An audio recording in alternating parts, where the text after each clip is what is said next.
Our family is off to cross the longest wooden bridge in the world. So we're going to head on down to the Oigawa River and get across it. Our family is heading out to go cross the world's longest wooden bridge. It takes about 40 minutes to get across both ways, and it'll take us about an hour or so to get down there. Let's go give it a try.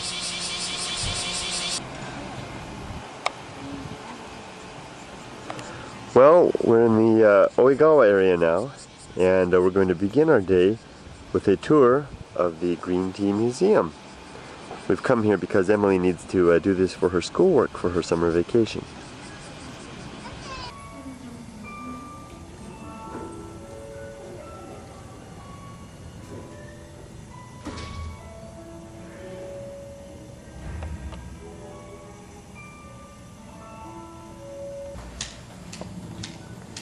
Here we have the Library of Tea.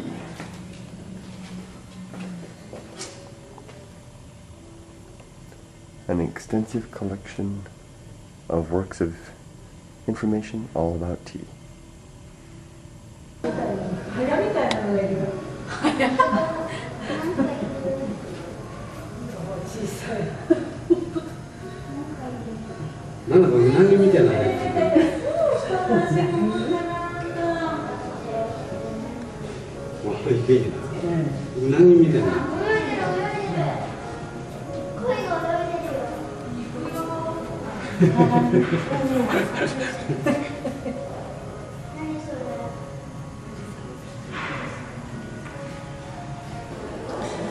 This is packed tea. The tea has been compressed into blocks and is suitable for shipment. Various types of old style packing mechanism, packing technique. Tea blocks. Mama, what are you guys drinking?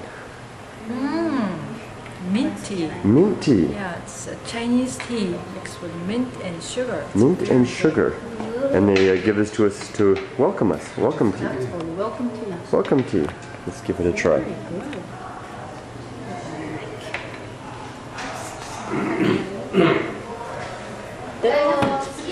One of the things that we learned here at the Tea Museum is that all of the world's teas essentially come from the same basic plant. Here are the various leaves of the varieties of that particular plant represented, but it's basically the same common plant. However, from that single plant come all these different varieties. These are a selection of world teas. And you can go ahead and open them up, have a feel, smell it. How does it smell? Nothing. Nothing. How about you, Yoko? Nothing. Nothing. Yeah, they've probably been sitting out for a while.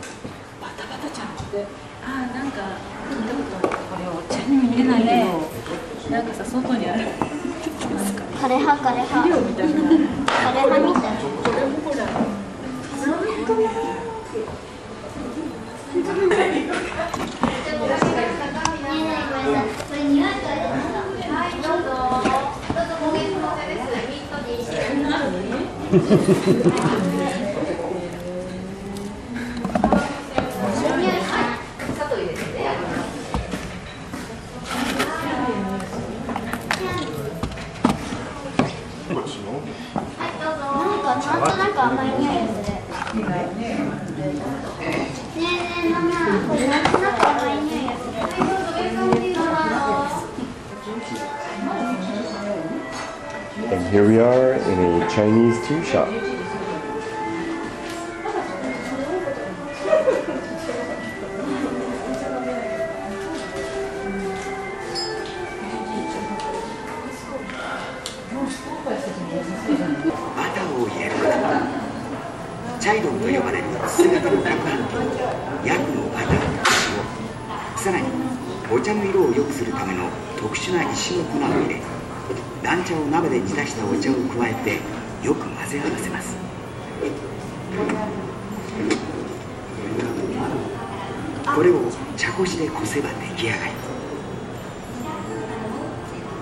バター茶は蓋のついた茶碗に入れて飲みます。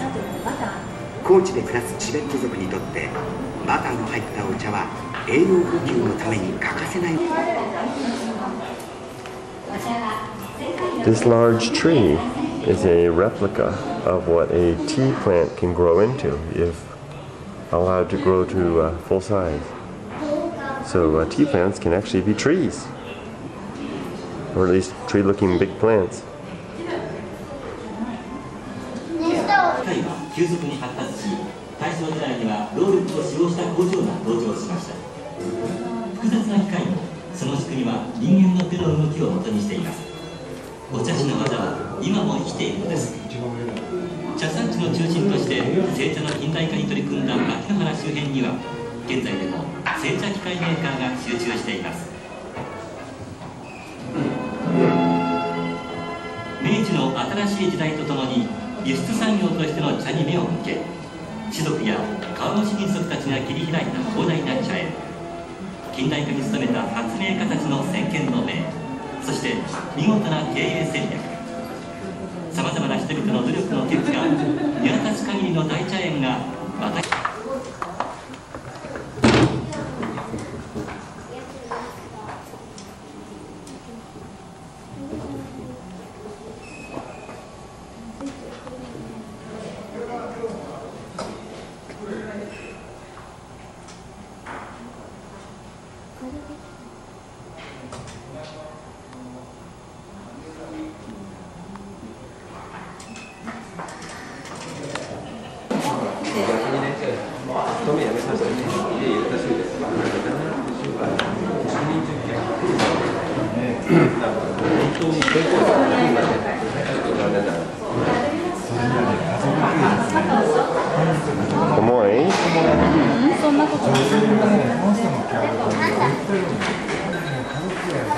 そんないっぺんに入れない方がいいかも。じゃ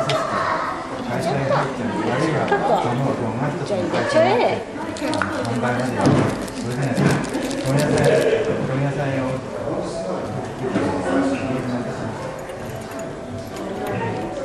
いや、私はそうだ。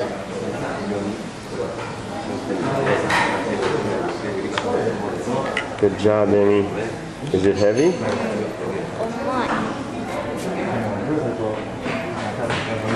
Is anything coming out? Yoko the master. 一年中お茶のどうしたら儲かるか考えて僕らのこの近所の人はね、2丁部から3丁部みんな作ってんだけど、冬になりゃレタスのことばっかりお茶のことは忘れてる。まあ非常に生活。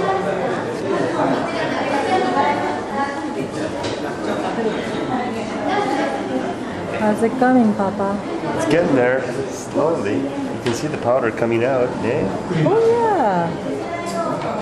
It really works. It's fun. Okay, am I going to? Slowly with lots of love. Lots of love. It seems to be working. This is fun. It's heavy though. Want to try, Mama? Sure. What powder in this container? Then なんか見てみると少し少ないな。まあ濃い方がお好みの方はね。はい。濃い方。どう？このくらい。このくらいでする？結構多いよ。苦い方が苦い方がいいじゃあ。じゃあこちらの方はちょっと少なめで。ね？このくらいで。これはお持ち帰りできますので、お家にね、茶水がなかったら、え？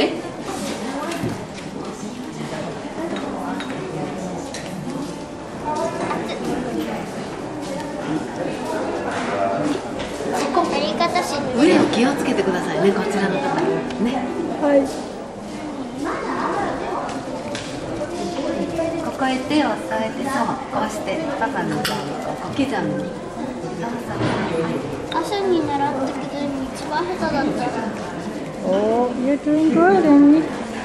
ちょっとね、時にはお茶の立て方で茶筅が折れて、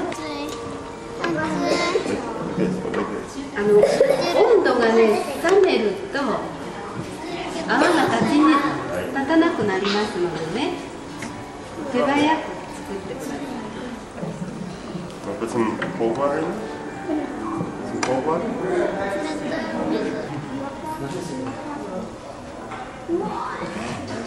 美味しいですか？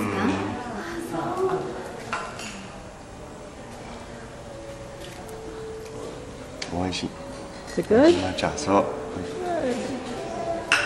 薄い。Oh, put too much water. 嬉しい嬉しい。でもこれとこれあげるわ、誰かさ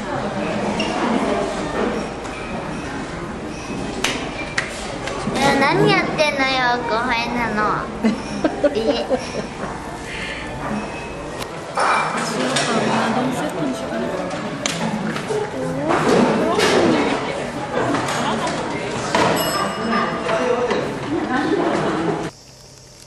What are you guys doing? We are pretending we're iguanas. How is We're that? We're lizards soaking up the sun, right, Emmy? ちょっとそこのお二人さん。暑い。よいしょ。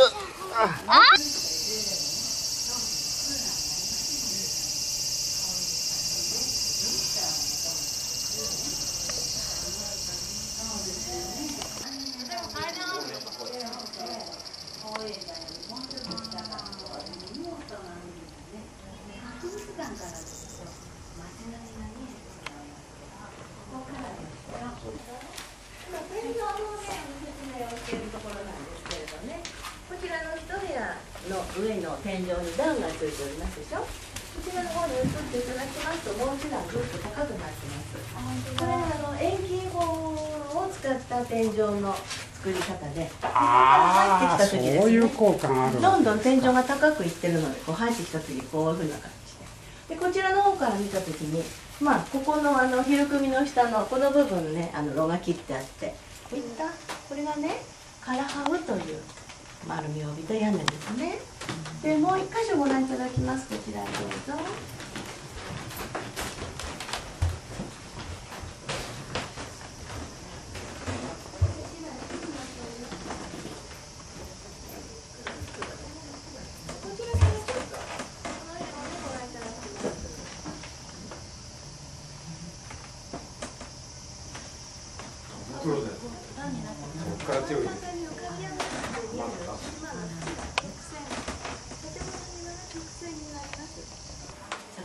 ずっと続けてこちらの方まで来ましたけれど、琵琶湖で遊んだ思い出が耳にこう残ってましてね、波と音が恋しくて須浜という部分をね作ったとも考えられますね。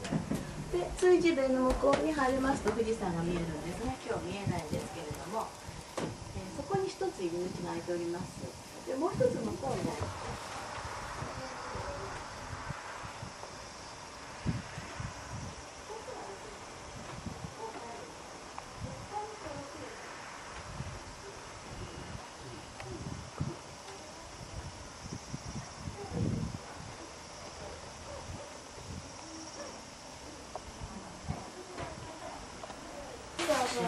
いいですか？足も乗せばいいでしょ。はい、足がもしあれでしたら椅子がありますけれども、いいですか？はい。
ですね。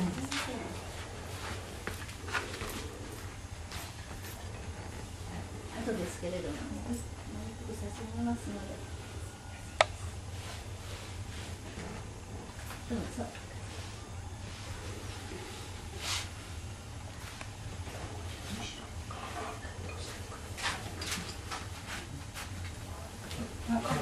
いただきました。お菓子をいただいた。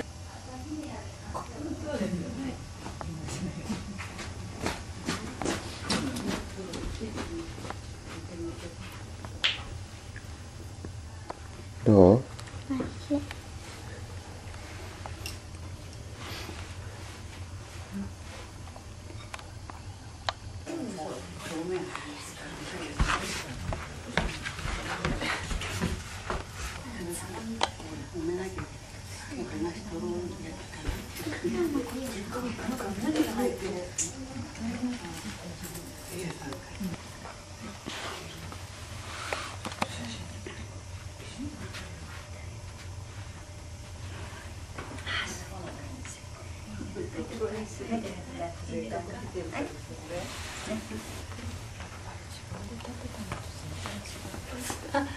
お子様もしやられるようだったらね、お手間のこのあれがありますよ。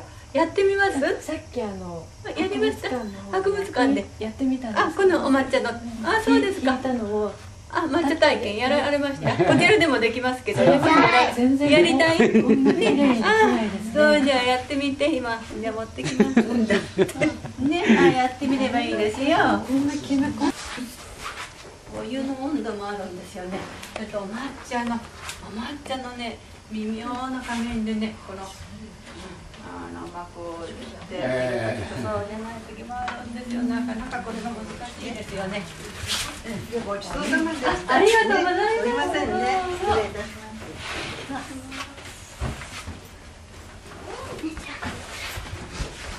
結構お湯の温度も重要ですよね。やっぱ滑るとダメですね。やっぱ95度くらいの温度で、いつも95度くらいの温度にしてあるんですけどね。それで微妙に違いますよね。先生がこれ立てていただけるとね、先生が立てたの本当これ生クリームのホイップ状になるんですよ。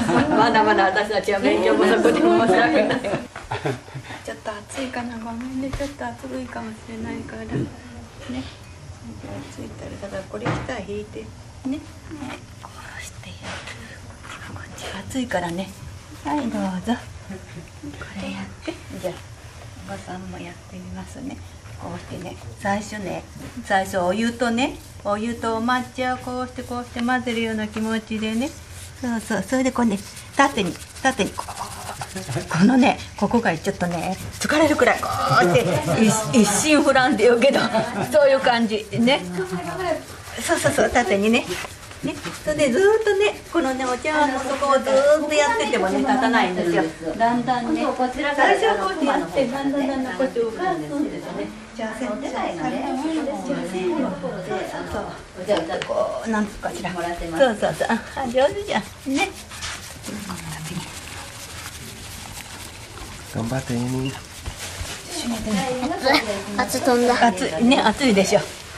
だんだんこう浮かすんですよね。そこをずっとやってるとね、ここが入っちゃうくらいになるんで、だんだん浮かしてくるんです。初めてですか、体験？初めて。今日初めて。あ、そうなの。最初は。あ、そう。ちょっと熱いでしょ。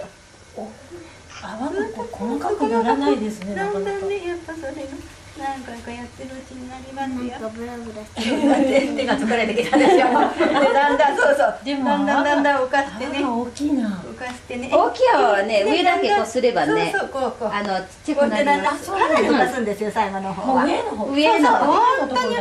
そう。ゆっくりでいいよ。ゆっくりやれば。そう。ゆっくりやれば。ほら、消えてくるでしょ。こっちでやった方がいいかな。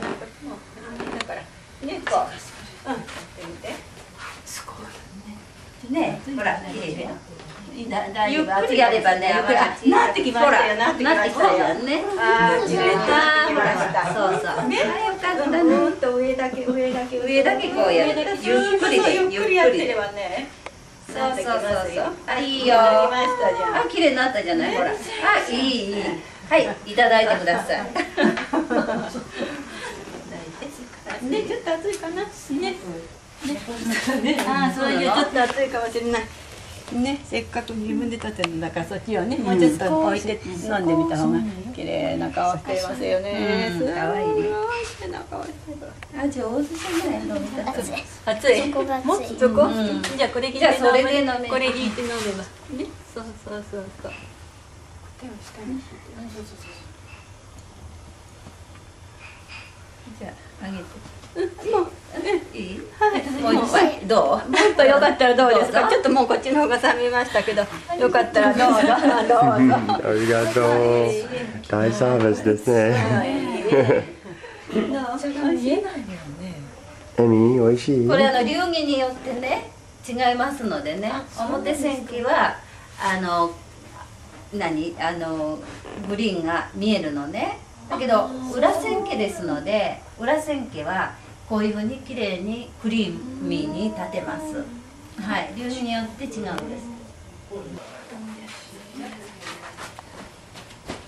分で立てたの美味しいね。夏だけどさ、冬の着物になっちゃう。これもちょっと着た方が格好が取れるかも。はい。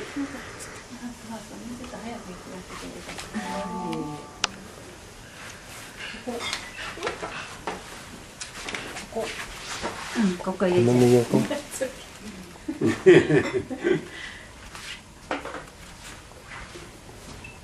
座っちゃえばわかんないもんね。で、ここの前にするか。ここの前で、はい、座って、はい、お茶を。もうちょっとあるから。もうちょっと綺麗に座って。いい？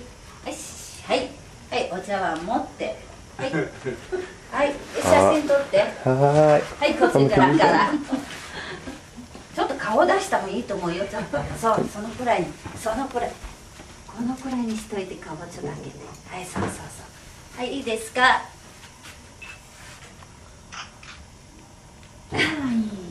いいね。はい。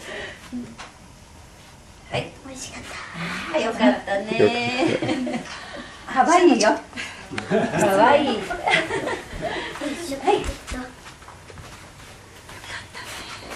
よかったね。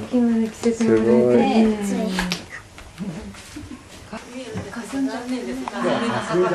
ねえ、霞んでるもんだからね、残念だね。1月ね、ちょうどこっから見えるんだね。ね、残念。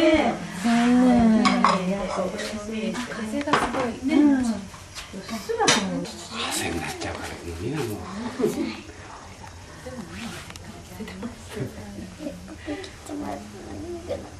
なんかでもものすごい刺繍のような模様のついたな。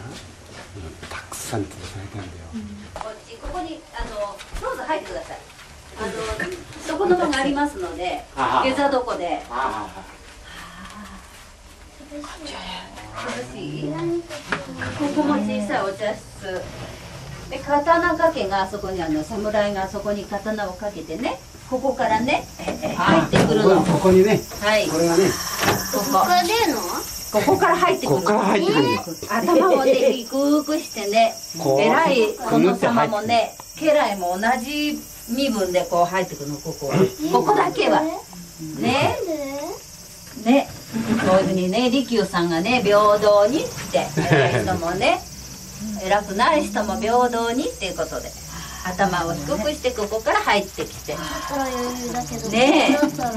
でこれがね港紙でイカ墨で染めてあるの。ああ、イカ墨でそれでね光を当てますと黒いけどね。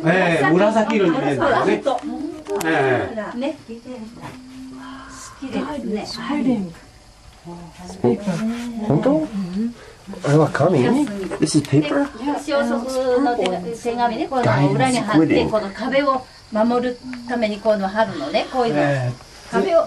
こういう土壁ですからね。はい、そうですね。昔はこう藁の入ったね、土壁でしたので、それを傷めちゃいけないということでこういうのも貼るんですって、こういう感じね。どうしても座ると背中当てやすいから。そう。うん。着物着てると余計とね、いいんじゃないかなと思うのね。昔はね、侍は着物を着てね、してるから。夏もそう着てる。暑い。浴衣じゃないんだ。浴衣じゃないんだよ。昔の侍さんってすごいよね。だけどね。誰のニックネーム？あら、そう。エミ。エミっていうニックネーム。そう。ニックネームエミです。このね、藁をね、こうして混ぜて、このひび割れがしないように。そうですね。すごい知恵ですよね。気をつけて。面白い。こんなとこ出入りするんじゃないよ。ここがね、ひるくぎがあって、ここで鎖がこういうふうに来て、ここに炉が来てあるわけ。ね、ここに冬はだから、ここ畳が今こうしてあるけど、ここに炉が切ってあるわけね。夏はこちらでやります。あ、なるほど。何を？お手前。はい。殿様はそちらに座ります。かけつらのところに。いろんな仕掛けになってるもんね。ね、すごいよね。本当ですね。涼しそうだ。そう、こういううちって涼しいんだよね。ね、お殿様になってきて。お殿様はどこの間には座らない。そのところですよ。ね。で、窓もね、ごぼり園地はね、明るい窓が多いんですよね、こういうね。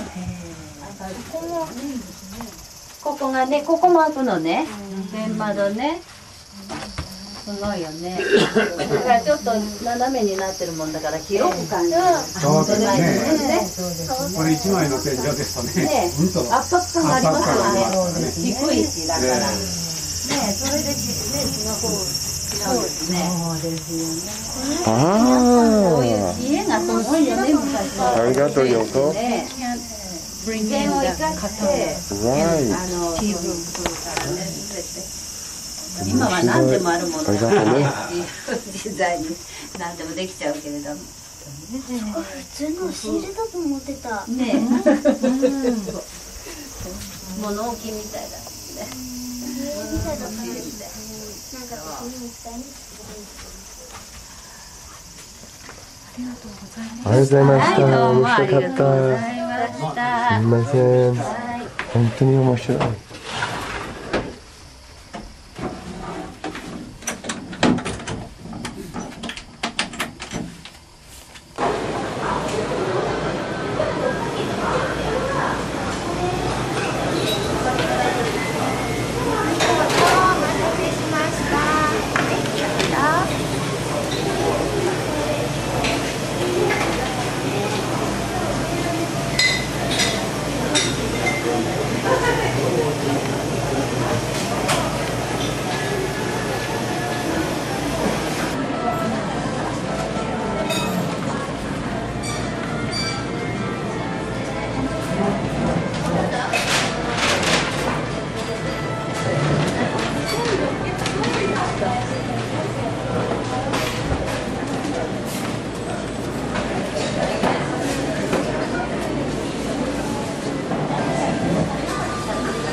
Now, the Oigawa River was one of the most difficult crossings on the journey between Kyoto and Edo, which is now Tokyo. And at the banks of the river, there would be assembly points where the travelers would stop and then make arrangements with porters to carry them across the river. And we're just at one of those assembly points now. This is a recreation of what the historic assembly point would have looked like back in the feudal period. So there are many buildings and shrines and other structures in memory of what that period was like. The Oigawa, the mighty Oigawa as I like to call it, is just over there, and we'll take a look at it in just a little bit. But for now, let's take a little tour of this old staging post along the historic Tokaido Highway.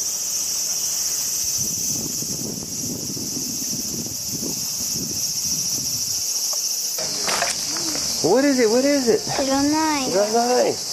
We don't know. An old building. think it's okay to go in, Annie? Hang out until they're needed. This particular building was what Miko actually called the clubhouse. This is where all the porters, or a rather surly crowd as I've read, would hang out while awaiting their assignment to make a crossing. And I guess these would be the guys that would take the records and register for those who needed a crossing. This particular building is where the porters would assemble and relax and wait while they waited for someone that they needed to take across the river. So they would, this is like their clubhouse basically. From what I've read, the porters were a rather surly crowd, and this must have been a rather interesting place in its time.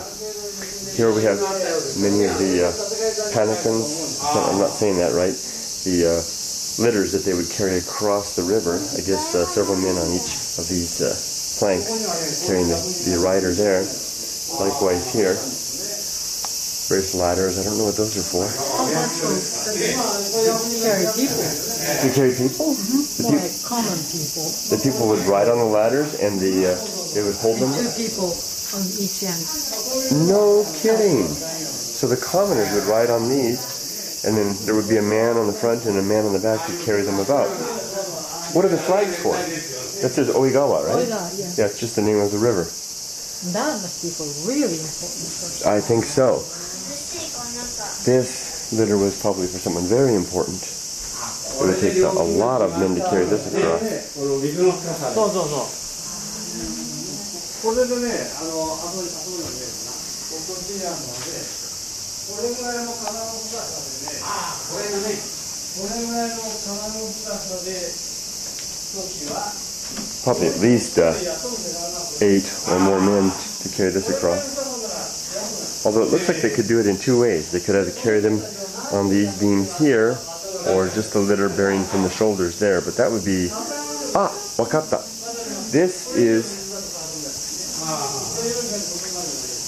This particular litter is a kago, and you can see that it has the beam across the top that would be carried on the land. So there would be a person of some importance riding here, and perhaps 2 men in the front, maybe 3, and another 2 men in the back, carrying this litter, which they're called kagos in Japanese, across the land.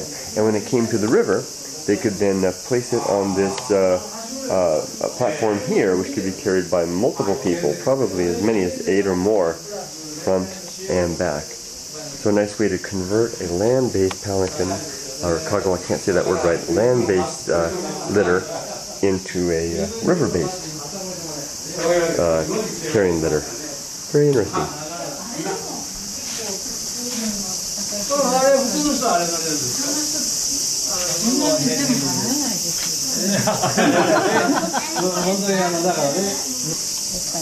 This particular plaque gives us the rate for someone to carry you across the river. And the way it works, and this is converted into today's rate, so you can get an idea about what it would cost.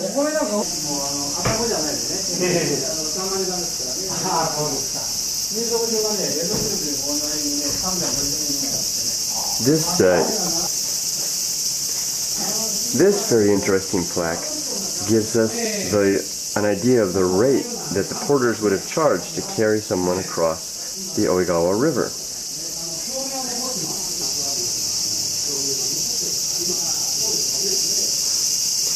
This interesting plaque gives us an idea of what the rate would have cost to be carried across the Oigawa River back in the feudal period.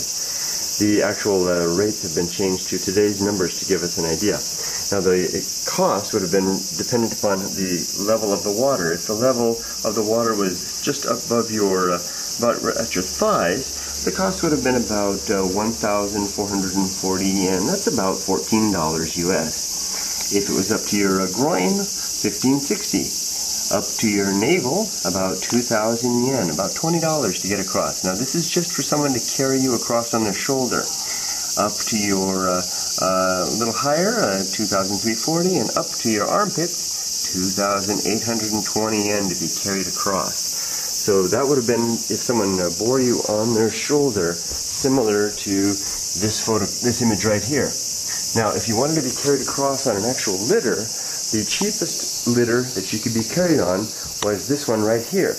This would require 4 men, one here, one here, one here, and one here. This would have been brought level, horizontal, and up to 2 people could sit on the slats here, and it could be carried across. And that would be several times the cost of the rate for a single person on your shoulder. Now, if you were wealthy and could afford it, you could also have yourself carried across on something more comfortable such as this. And if you were a daimyo or somebody very wealthy, a very important samurai or someone, you could have your kago litter. That's this item right here, which would be carried on the shoulder of up to 4 men, or maybe 6 men in this case, and the rider would ride inside. This would be placed on this platform here and carried by quite a number of men, maybe 8, maybe 12 or more, I'm not sure, but a large number of men to carry this across the river. That would have been the most costly way to get across. And when you came in, there would be some people who would basically sell you a ticket across. And every day, the river width was measured, and the depth was measured, and the rate was set based on that. It was a firmly established rate mechanism that people would pay. When you arrived, you would come to this courtyard here. The kago litter bearers would be assembled in here, waiting, resting until they had a job. You would come over here, buy your ticket, choose your method across, and then buy your ticket.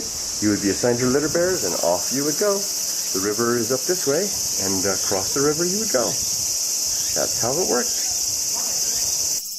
Now I'm just along the edge of the old Tokaido Highway, which is right over there. The mighty Oigawa River is over there. And back in the old days, if you were walking the old Tokaido Highway and you wanted to get across the Oigawa and have some help, this is where you would come. This building has been rebuilt 2 times since the feudal period. However, it basically reconstructs the exact an impression of how it was at that point. I'm not sure if it's exactly how it used to be, but this is a rough estimate of how it used to be.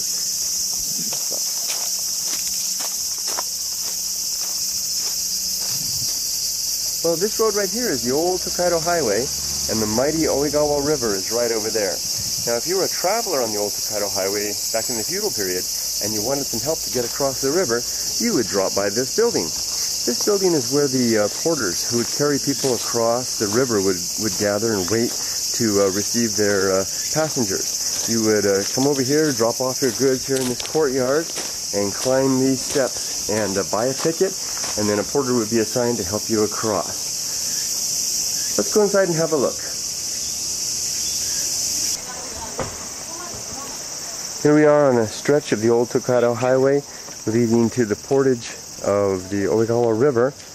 The river is just up that way, and we're looking at a couple of old buildings that run along the street here, the old highway. Better watch out or I'll get hit. What kind of building is this, Yumiko? This is where the carriers got paid. Oh, really? They collected the tickets from the people. Yes. And they bring take the tickets here and get the money. Ah, so after they got their tickets, they could get their cash here. Probably at the end of the day, right? Right. And they had some tools here on display. Maybe this is a scene representing what it looked like then. So this is where the porters would exchange their work for cash. Let's take a look over here.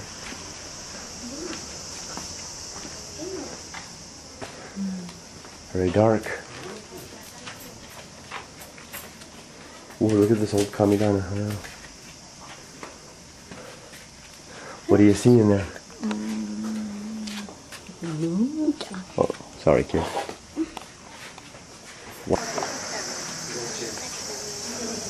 What do we have here? This is called Nakama no Yago, and this is a place all carriers got together. Is it like a retirement well, not home? really retired, but elderly. Like where they could gather and hang out and be together? I get it. So this is where they live, but this is like the old sailors' hangout place. The old porters' hangout place. Hold on, Emmy. Just a second. What do you want to show me? Let's see. さっきはしごみたいなのあったでしょ。それ乗ってみよう。何? ああ、Oh. That's right, they're carrying them. Ah.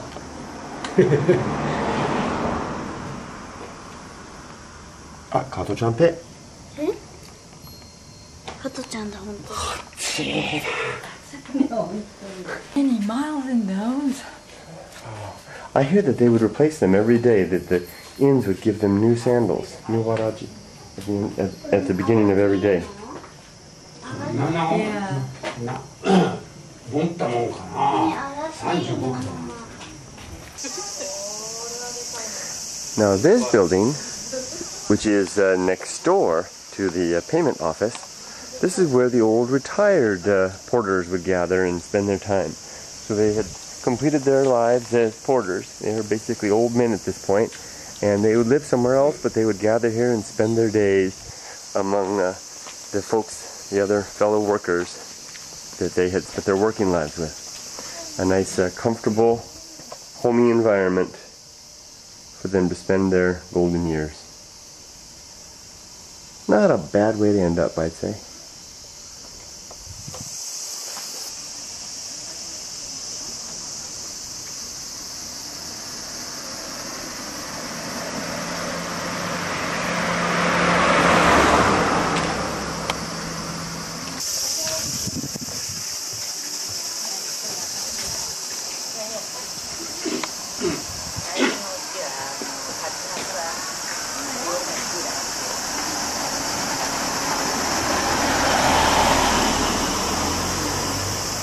This particular building is where you could get your luggage repaired and buy materials such as rope to lash the luggage to the cargo litters or to the carrier supporting the portage platforms.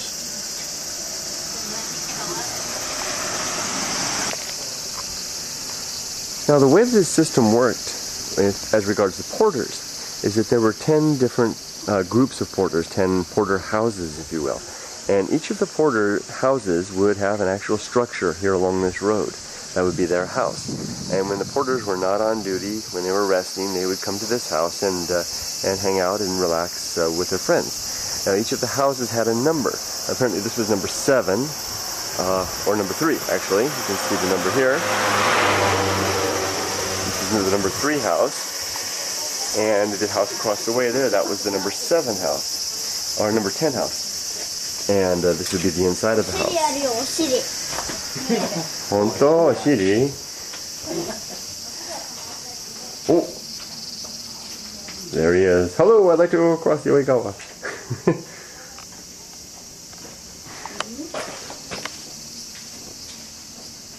Now, how would you like to have this fella carry you across the river? He looks pretty strong and sturdy. Emily said we can see his rear. Let's take a look. And Emmy was correct.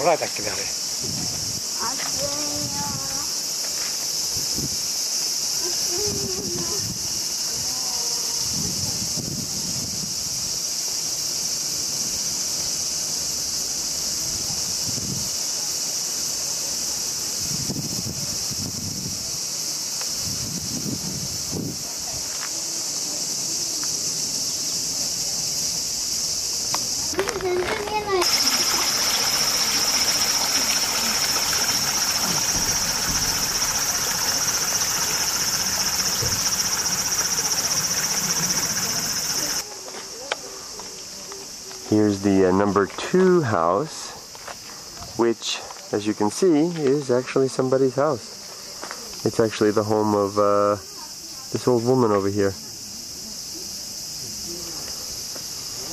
I imagine that after she passes, the city will probably take up the property and add it to its museum assembly.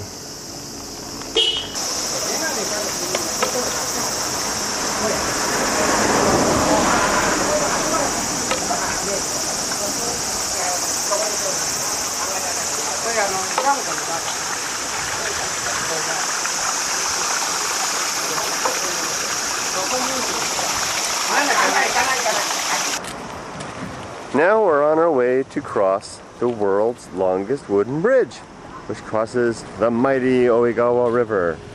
Let's go see if we can make it across.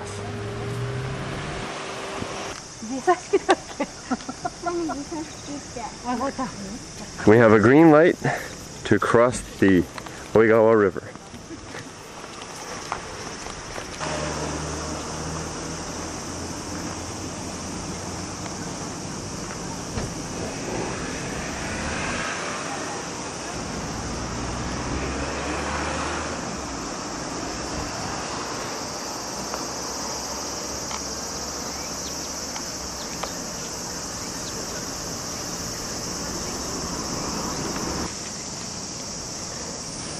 Guinness Book of World Records. The Horai Bridge, Shizuoka Prefecture, Japan, is the longest pedestrian wooden bridge, measuring 897 meters. The bridge was built in 1879.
And here we are, just at the center line for the bridge. And someone's taking a break. Let's do a quick 360.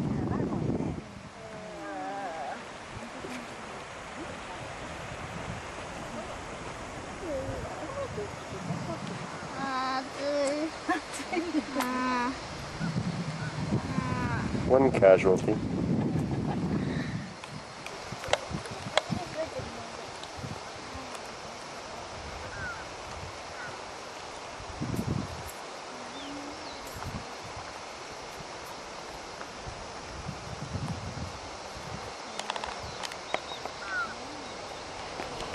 It's actually rather spooky walking on this bridge with this very low rail.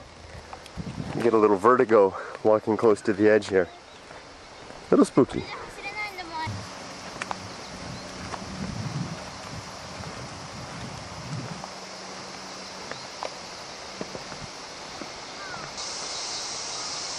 Dozo, dozo.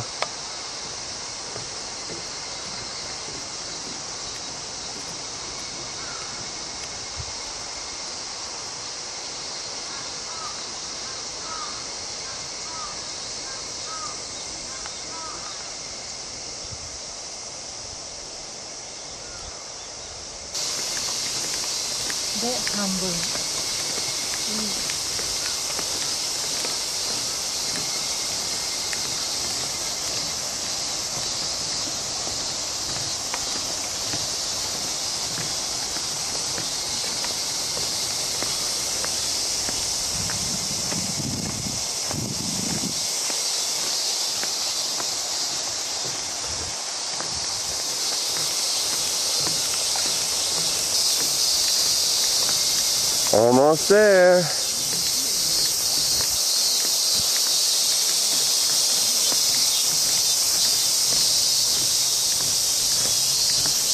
Hooray! We made it! All the way across. Konnichiwa. And who is here to greet us? Jizo-san. Hello, Jizo-san. Thank you for watching us safely across the bridge. Let's take a look back at what we did. Well, it was a fun crossing. Only Yumiko, Yoko, and I made it all the way. The rest got tired and went back. Emily accompanied her grandparents. It was a nice day. We had a great time visiting the museum, the old portage spot, and now the world's longest wooden footbridge. So thanks for visiting us and joining us. We spent the day playing and exploring along the banks of the Oigawa River.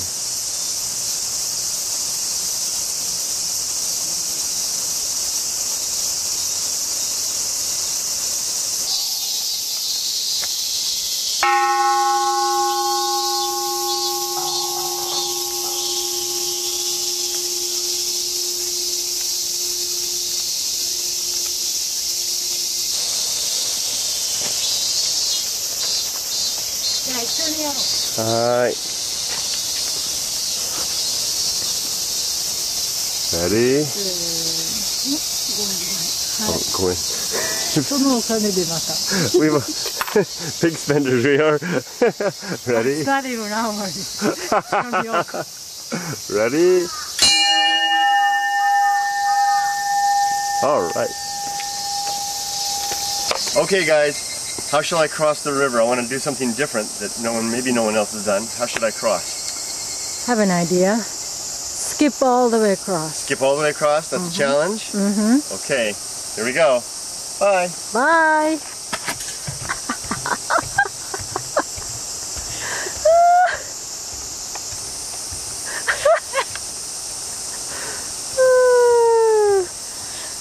You're gonna love him. Careful!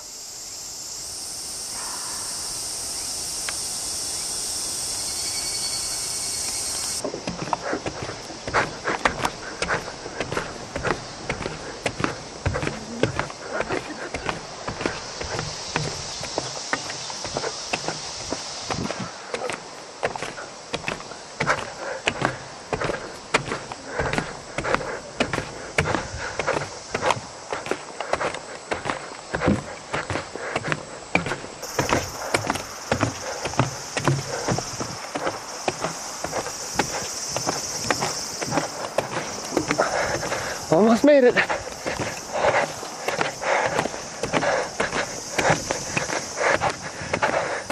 Just a little farther to go. Yay! I did it. I skipped completely across the longest wooden footbridge in the world. Across the mighty Oigawa River, leaving family far behind. Yeah! See you! Thanks for joining us! Bye!